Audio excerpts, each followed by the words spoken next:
Assalamualaikum warahmatullahi wabarakatuh. Salam guru penggerak. Perkenalkan, nama saya Fityanul Majdi, calon guru penggerak angkatan ke-8, berasal dari SMAN 1 Benai Kabupaten Kuantan Sengi, Provinsi Riau.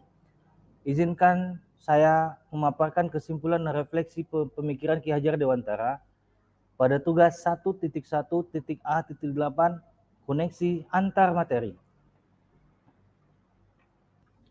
Kata pendidikan dan pengajar itu seringkali dipakai bersama-sama.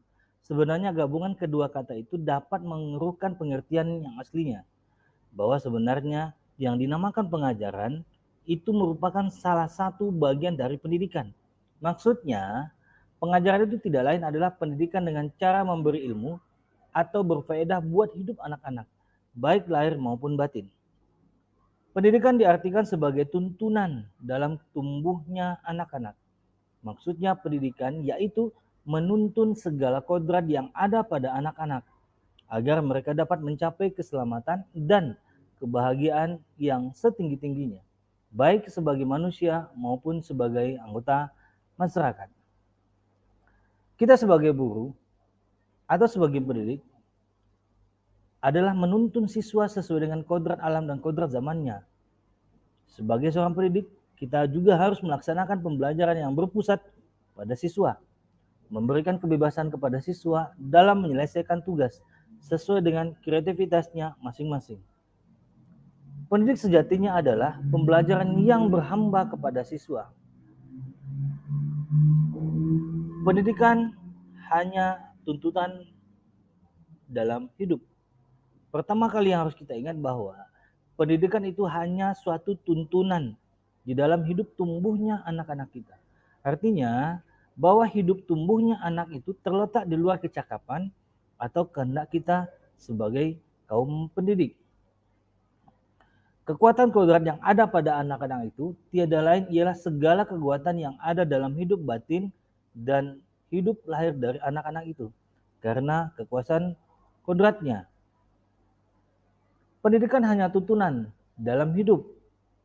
Dasar jiwa yaitu keadaan jiwa yang asli menurut kodratnya sendiri dan belum dipengaruhi oleh keadaan di luar diri. Dengan kata lain, keadaan jiwa yang dibawa oleh anak-anak ketika lahir di dunia mengenai dasar jiwa yang dimiliki anak-anak itu terdapat 3 aliran yang berhubungan dengan soal daya pendidikan. Di antaranya, pertama, anak yang lahir di dunia itu diumpamakan seperti selai kertas yang belum ditulis, sehingga kaum pendidik boleh mengisi kertas tersebut menurut kehendaknya. Yang kedua, aliran negatif yang berpendapat bahwa anak-anak itu lahir sebagai selai kertas yang sudah ditulisi sepenuhnya, sehingga pendidikan dari siapapun tidak mungkin lagi dapat mengubah karakter anak tersebut. Yang ketiga, inilah aliran yang terkenal dengan nama Convergential Theory. Teori ini mengajarkan bahwa anak itu dilahirkan diumpamakan seperti selai kertas yang sudah ditulisi. Namun, semua tulisan-tulisan itu suram. Tugas kita lah sebagai kaum pendidik menebalkan, menjelaskan sifat-sifat karakter-karakter anak yang baik, sehingga mengabaikan karakter-karakter anak yang tidak baik.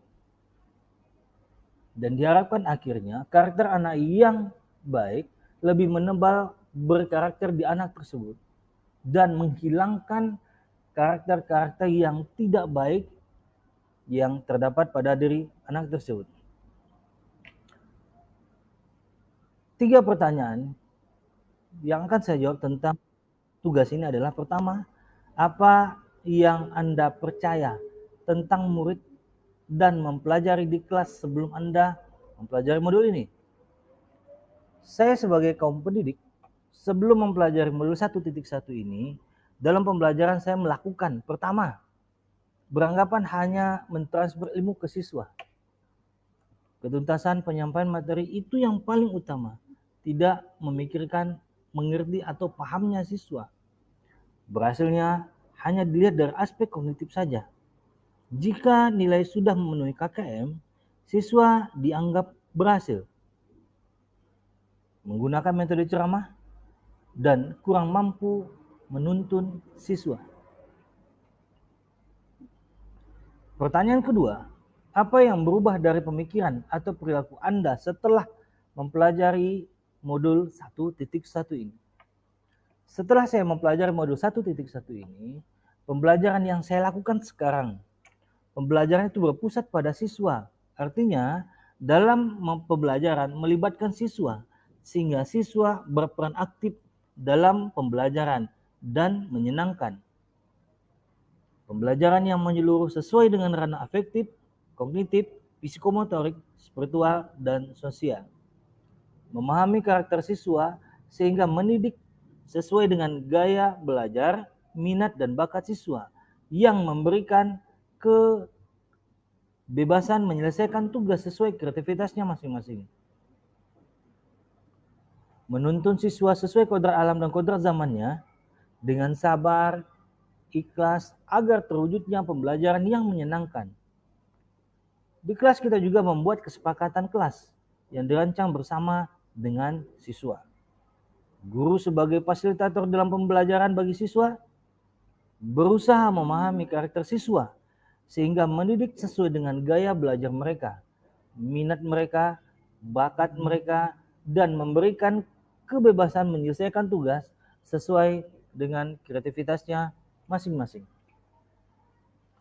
Pertanyaan ketiga, apa yang dapat segera saya terapkan agar lebih baik di kelas yang mencerminkan pemikiran Ki Hajar Dewantara?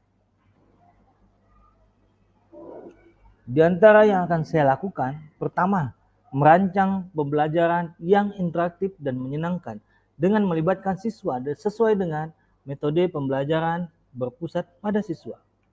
Menerapkan pembelajaran abad ke-21 yaitu berpikir kritis, kreatif, komunikasi, dan kolaborasi dengan tetap memegang pemikiran Ki Hajar Dewantara, diantaranya penghambaan kepada siswa. Pembelajaran yang tidak lagi menuntut siswa sesuai dengan yang saya inginkan, namun menuntun siswa sesuai dengan kodrat alam dan kodrat zamannya. Memahami karakter siswa dan latar belakang siswa dengan menjalin komunikasi yang baik dan erat. Terima kasih. Demikian pemaparan saya tentang tugas kali ini. Mohon maaf. Assalamualaikum warahmatullahi wabarakatuh.